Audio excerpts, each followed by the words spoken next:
ऐसा serial killer जिसे उसके किए की सजा दी गई। जुर्म करने के बाद उसको गोली मारकर मौत के घाट उतार दिया गया, लेकिन मरने के बाद उसकी लाश का अंतिम संस्कार नहीं करने दिया गया, बल्कि उसकी लाश को करीब 62 सालों तक सहेज कर रखा गया। ऐसा क्यों हुआ? आइए बताते हैं कि वो सीरियल किलर आखिर कौन था और क्यों उसकी लाश को एक म्यूजियम में सहेज कर रखा गया था। आइए सुनाते हैं आपको इसके पीछे छिपी इतिहास की एक सच्ची कहानी, एक ऐसी कहानी जिसे सुनने के बाद आपकी रूह कांप जाएगी। एक चीनी फौजी जिसका नाम था एंडी लुई, उसने सेकेंड वर्ल्ड वॉर में चीन की तरफ से जापान के खिलाफ लड़ाई भी लड़ी थी। उस समय जहाँ पर एंडी लुई जापानी सेना से लड़ रहा था, वहाँ जापानी सेना का ही दबदबा था। जापानी सेना एंडी लुई की सेना पर हावी पड़ती नजर आ रही थी और धीरे धीरे एंडी लुई की सेना के सारे सिपाही एक एक कर कम होते जा रहे थे। वो लम्हा याद किया जाए तो उस समय हर जगह सिर्फ जापान का ही बोलबाला था। हालात इस कदर पहुंच गए थे कि चीनी सेना के पास जापान से लड़ने के लिए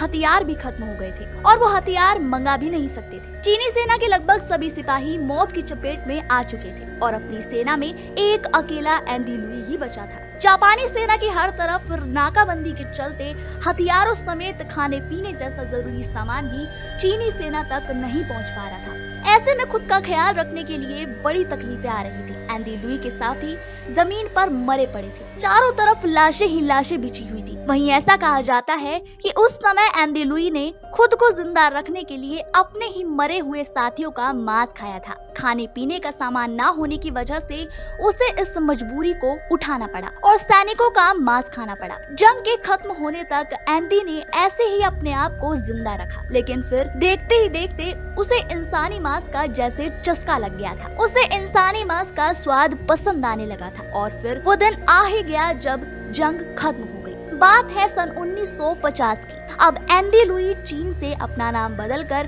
थाईलैंड के बैंकॉक चला जाता है। उसने अपना नया नाम रखा था सीक्वे। दरअसल उस वक्त थाईलैंड और चीन के भी आपसी संबंध ठीक नहीं थे। वहाँ पर जाकर ये एक नई जिंदगी की शुरुआत करता है। कहीं छोटी मोटी नौकरी करके अपना घर चलाता है। ऐसे ही दिन बीतते रहते हैं। फिर उसी दौरान बैंकॉक के जंगलों के आसपास के इलाकों में लोगों के घरों से उनके बच्चे अचानक गायब होने शुरू हो जाते हैं। माँ बाप अपने बच्चों की तलाशी के लिए पुलिस के पास शिकायत दर्ज कराते हैं। जब जांच शुरू होती है तो पुलिस को गायब हुए सभी बच्चों की एक एक करके लाशें मिलती हैं। लेकिन ये देखकर पुलिस एकदम हैरान रह जाती है। ऐसा इसलिए क्योंकि जब बच्चों की लाशों को जांच के लिए लैब भेजा जाता है तो पता चलता है कि उनमें सभी बच्चों के अंदरूनी अंग गायब हैं। किसी का दिल नहीं है, किसी के फेफड़े नहीं है तो किसी की किडनी नहीं है। ये वाकई में काफी हैरान कर देने वाली बात थी, जिसे देखकर पुलिस खुद हैरान थी और सोच में पड़ गई थी कि आखिर ऐसा कौन सा कातिल है जो पहले तो बच्चों का कत्ल करता है और उसके बाद उनके शरीर के अंगों को ही गायब कर देता है। तभी पुलिस पूरी तैयारी के साथ इस मामले की जांच में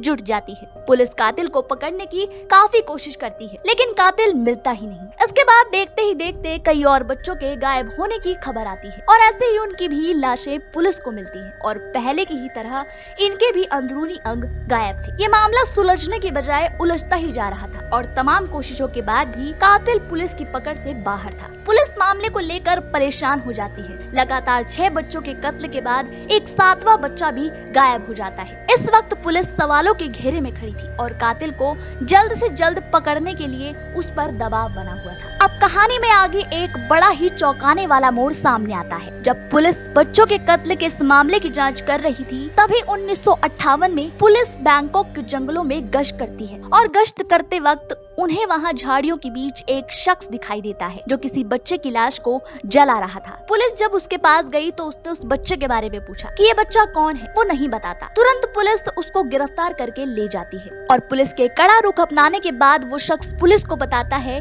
कि मेरा नाम सीक्वे है। इसी के साथ वो ये भी बताता है कि वो बच्चा उसे कहाँ से मिला था। इसके बाद पुलिस उस बच्चे को लेकर जंगल के आसपास के घरों में जाकर पूछताछ करती है कि यहाँ कोई बच्चा लापता हुआ है। तहकीकात करने के बाद पता चलता है कि बीते दिनों यहाँ एक बच्चा गायब हुआ था। उसका हुलिया भी पुलिस को दिखाया जाता है। इस दौरान पुलिस आगे सीक्वे से पूछताछ करते वक्त पूछती है कि अब तक कितने कत्ल किए हैं। वो बताता है कि मैंने 7 बच्चों को मारा है और वो सारे गुनाह कबूल कर लेता है। फिर पुलिस पूछती है कि बच्चों को तुमने मार दिया, लेकिन उनके शरीर के अंग कहाँ गायब है, उनका क्या किया? इस बात का खुलासा करते हुए वो बताता है कि वो उन्हें बॉयल करके खाया करता था। सीक्वे की ये बात सुनकर पुलिस हैरान रह जाती है। पुलिस ने पूछा कि ऐसा क्यों करते हो? तब वो इसके पीछे की सारी कहानी पुलिस को बताता है कि जापान में मेरे पास खाने पीने के लिए कुछ भी नहीं था। उस वक्त मैंने जिंदा रहने के लिए अपने मरे हुए साथियों का मांस खाया था और तब से वो स्वाद उसकी जीभ पर समा गया। वो बताता है कि बैंकॉक आकर उसने नॉर्मल रहने की काफी कोशिश की, कई जगह नौकरी करके